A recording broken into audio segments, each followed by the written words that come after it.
Your Worldwide Podcast.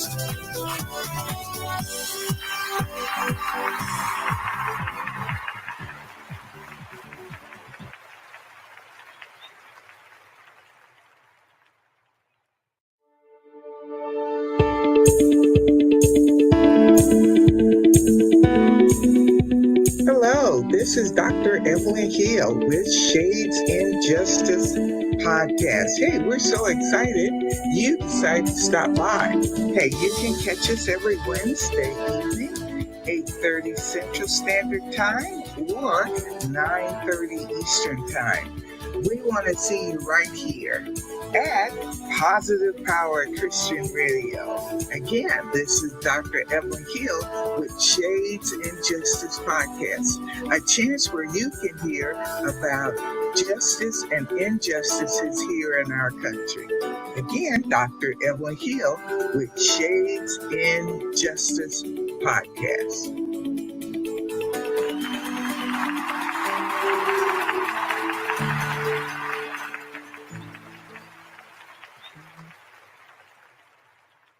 Hello and welcome to Shades in Justice Podcast. This is your host, Dr. Evelyn Hill, and I am so excited to have you with us on today.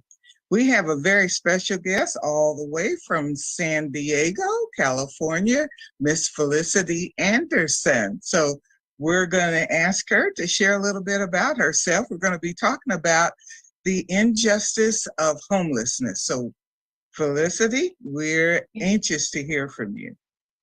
Well, thank you, Dr. Hill, for having me. Again, my name is Felicity. I'm born and raised San Diego, California. Spent a couple of years in Los Angeles where I really honed in on my love for advocacy with the homeless population. And now I'm here in Missouri, working still with families that are experiencing poverty. And so I've had a very untraditional route when it comes to my journey with social work and with social advocacy. As I mentioned, coming from San Diego, finishing high school, I went straight to college, wanting to do what was right, in the standard of what is right. And quickly I realized this is about to be a waste of my money because I have no idea what I want to do. But what I did know I loved is the fact that every Friday morning, my mother and I would be at the soup kitchens where we would be serving individuals living in downtown San Diego on the streets. We would be doing worship with them. We would be praying with them. My mom would always give a word. And so that was my upbringing. And then in the middle school, my father led a church in downtown San Diego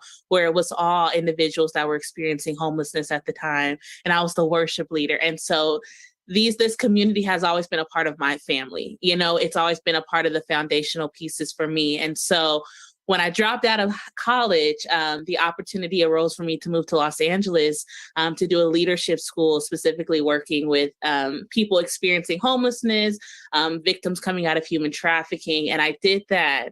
And so it has sparked a long journey of advocacy and social work. And I just finished my degree here at KU and working toward that master's program. And so I'm just excited for all the opportunities here, all the privileges that I get to experiences of meeting you and things like that. So that's a little bit about me, and I'm excited to be here. Well, thank you, Felicity. I am so excited to have you in this podcast today because not often do we have young people who have served the homeless while they were growing up with parents. So your story is very unique. You could have gone the other way where you didn't want to be around the homeless, but instead you've taken on the mantle of your parents to extend services and love to individuals who are experiencing homelessness. So we applaud you for the great work that you have done, even as a young person, and for the work you're doing now. Now, I met you while being at Avenue of Life. And one of the things I must say about Avenue of Life, they do a wonderful job of serving the homeless, and specifically the families of kids in schools. And so we grew that program on the Kansas City, Kansas side. And now the executive director has moved it over to include other communities. So would you like to share a little bit about your role now at Avenue of Life and kind of where it's at and what you have been experiencing? Absolutely. So I got the privilege of meeting you as I came in last August as an intern, finishing my degree at KU. I picked Avenue of Life to finish my practicum at, and started there, fell in love with the mission, fell in love with the goal, fell in love with the families. And 2 months later was promoted to full-time case manager. Apparently I did a good job. I supported them to the point that I was asked to go ahead and help launch the soft pilot of the Missouri program, empowerment within the KCPS school district. And so I took on that opportunity, and I have seen such a beautiful success. We've gone from having 32 individuals on the caseload just within the soft pilot program. And these are families experiencing chronic homelessness, living in hotels for 5+ years, having 7+ evictions on their name, felonies that they've had since they were 19, now they're in their 30s. There's so many different lists of barriers that I face within the Missouri. And then the market for housing is what it is at this moment. And still did intensive case management with 32 families, we were able to get 22 of those families housed. And so that is a huge success within the first 5 months of this pilot program. And so now I was promoted again to the coordinator through the program, and I'm embarking now on continuing to build those relationships with the families, deepening that connection of support, and deepening the connection of support within the partners and those relationships to really hone in on. I understand the heart to serve as Avenue of Life, and now I get to understand the heart to build community within organizations and nonprofits and churches that I get to do now in my new role, as a coordinator. So I'm excited for all there is to come. And that's a little bit about the journey thus far. Wow, that's exciting. And congratulations on your promotions. That is it's so rewarding, and just to be able to get people housed with, I like the way you said it, the affordable housing, the way that it is to actually still be able to get folks housed is amazing. So thank you for that great work. So you mentioned San Diego and LA and the homeless populations there.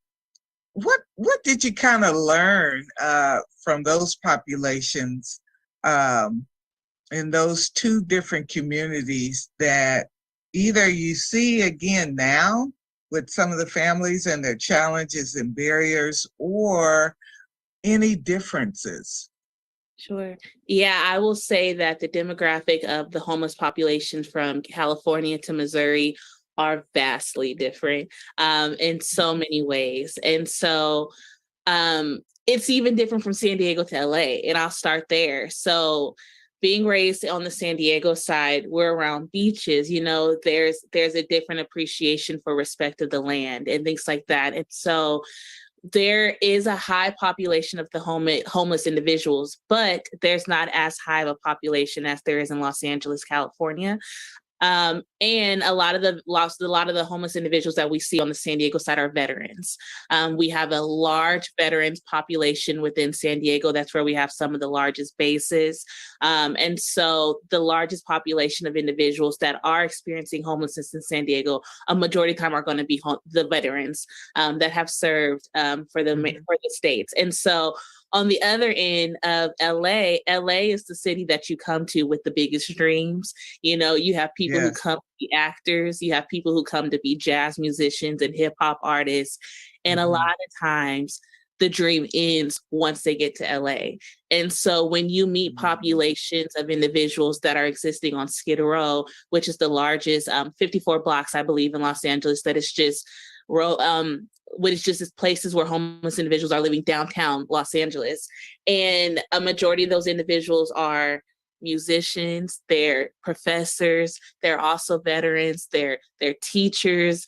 And so they're individuals who came from different places and either got caught up in the drug epidemic that happened within Los Angeles, or whatever it may be. And so it is such a smorgasbord of individuals that are experiencing homelessness in San Diego, different ethnicities, different backgrounds, religions, and so I can't even put my hand on this is what the population looks like, because I like California is a very much of a, I don't like to call it a melting pot. I call it a salad because it's so many different cultures mixed into one, but no one loses the touch of who they are, And so Yes.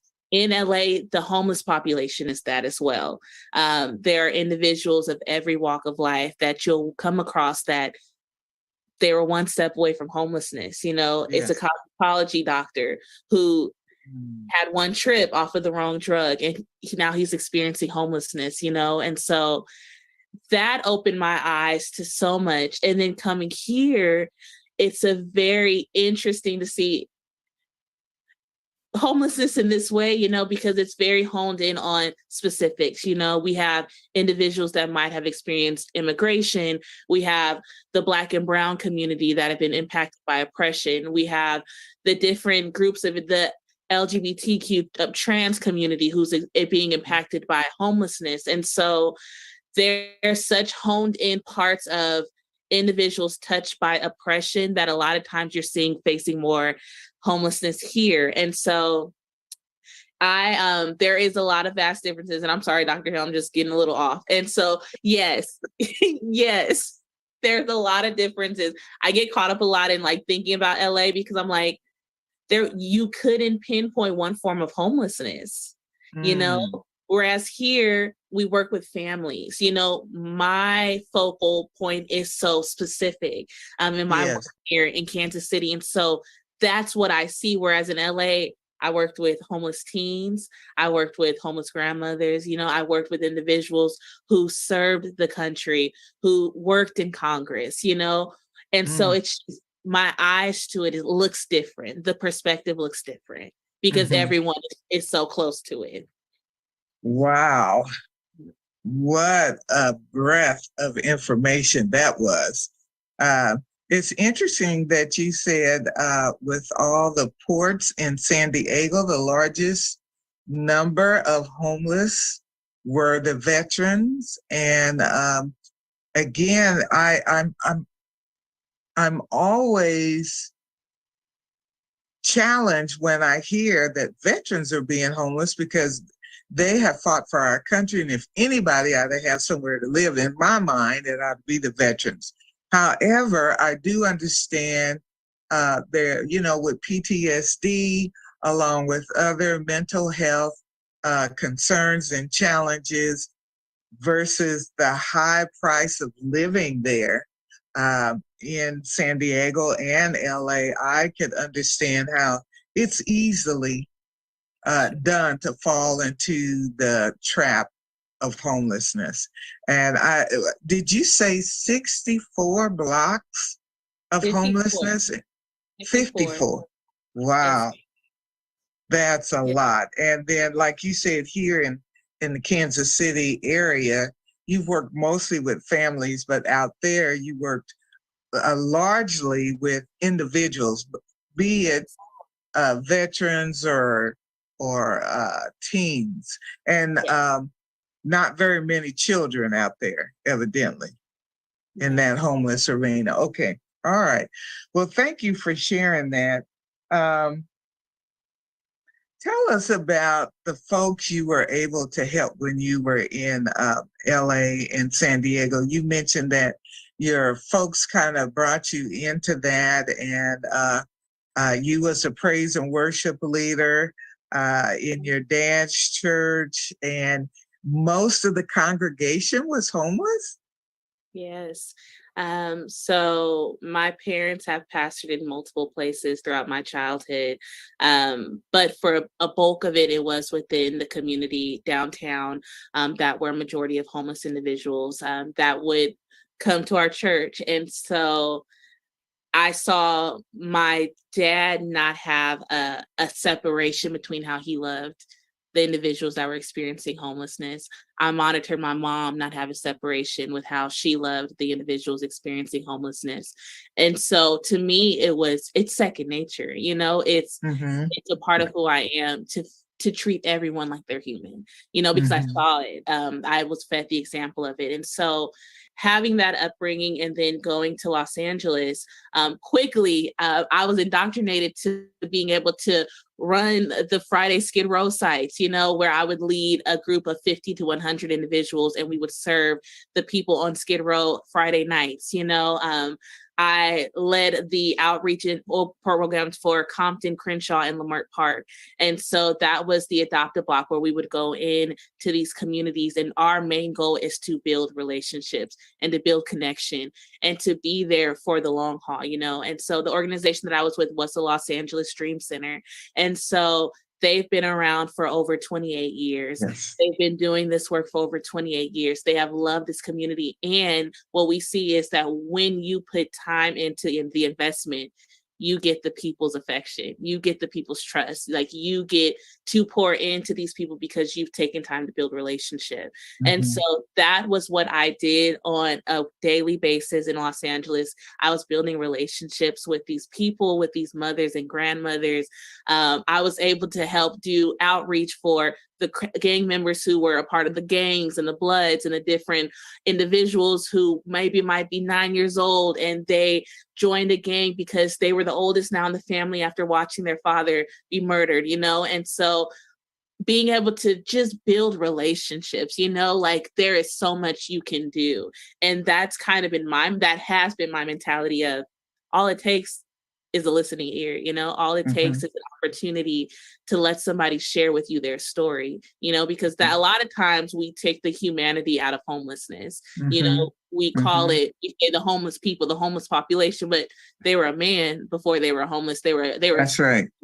Before they were homeless, they were a friend, yes. brother, and so that has been my perspective, and that's even been my journey and intentionality in working with the homeless populations is putting their humanity back in the conversations. Mm-hmm. So I think very often we, the community, and that is wherever we, the community is, I think we have often labeled homeless people a certain way, therefore we treat them a certain way, and we think every homeless person's story is the same. However, like you were just saying, it could be very, very different.